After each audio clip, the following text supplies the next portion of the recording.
Steve Reynolds, driver of the 7-Eleven, got half the race suit stripped off, the awning over the Bud turbine.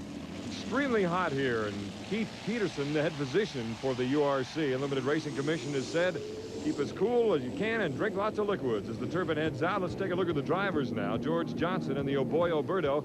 George based out of Seattle, Washington. Also in this heat, Todd Yarling out of Hanover, Indiana, just a stone's throw from Madison.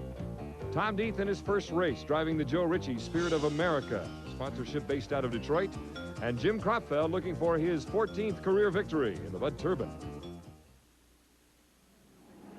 Joe Ritchie, the Spirit of America, in lane number 2 with Tom Deeth, the driver, on the inside. Jim Kropfeld in the Budweiser turbine. Todd Yarling and the Cellular One of Louisville way back. It looks like the Oboy Oberto is not even out there for the start. It is a legal start by the two lead boats. As you see, Yarling is struggling a little bit. Jim Sedam, Nancy Sedam, the owners of the boat, and the Oboy Oberto not even getting off the trailer. But here they come down the main straightaway and into the first turn. Boy, you got two veterans here. Tom Deeth on the outside in the Joe Ritchie Spirit of America. And, of course, Jim Kropfeld in the Budweiser turbine on the inside. Kropfeld out of Cincinnati, Ohio, a little more than an hour and a half away from Madison. He is driving in his backyard. Bernie Little, the owner of the Bud turbine, and the Bud Griffin, both boats based out of Seattle, while Bernie Little is based down in Florida, of course. The turbine taking the lead. You can imagine how hot it is in there for Jim Kropfeld. He wears a cool suit, which keeps a lot of coolant liquid going around his body, trying to keep him cooled off.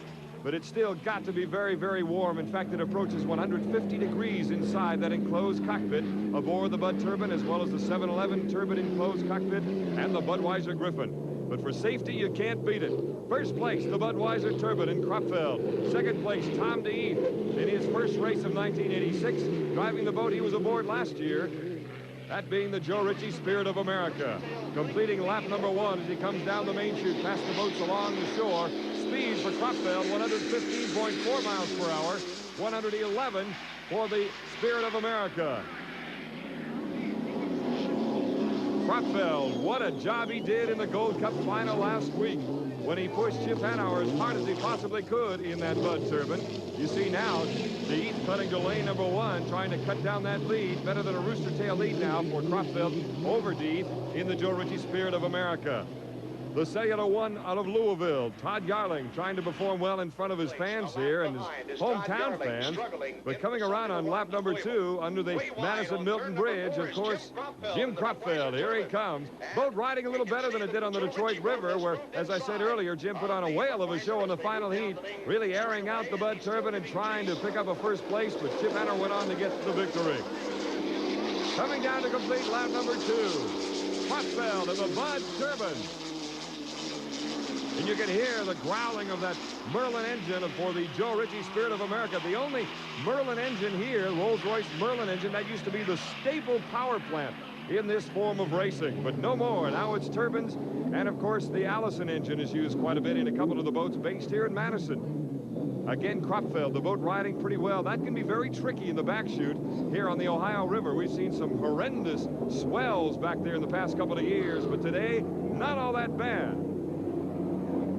This boat behaving much better, as you can see, than it did on that rough Detroit River a week ago up in the Motor City. Kropfeld on the final lap on this 3-lap Heat 1B, again, that experimental format. And so far, at least the drivers seem to think it's not a bad idea. At least they don't have to put up the heat for 2 more laps, as Chip Hanauer said earlier.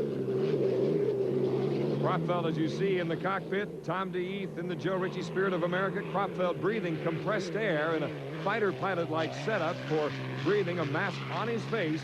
And, of course, as I said, it is very, very warm in that cockpit. You see the lead now for the Bud turbine, and 400 points will go to Jim Kropfeld out of Cincinnati, Ohio, the driver of Bernie Little's this Budweiser turbine in its first year of competition, and the winner in Miami, and a winner here in Heat 1B. The Bud turbine, first place, Heat 1B. The Joe Ritchie Spirit of America picking up 300 points. Good performance in its first race of 1986. Kropfeld's speed for Heat 1B, 113.5 miles per hour. Not that bad at all on the Ohio River. There you see the results. So let's go down to the pits with Jim Hendrick.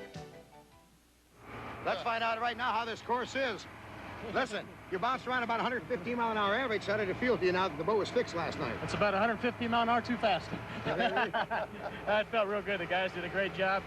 Ronnie Brown and the whole crew on the turbine boat. You know, Budweiser's got a fantastic team, and they worked all night. They said when the sun came up, they were finishing. Tom, your first heat of the season, and you gave him a good start, too. Well, I was a little rusty. I was a second or so off, but that's what I call a tardy start. Now, when I get a good one, it'll be right on. We'll return to the Budweiser Indiana Governor's Cup after this timeout.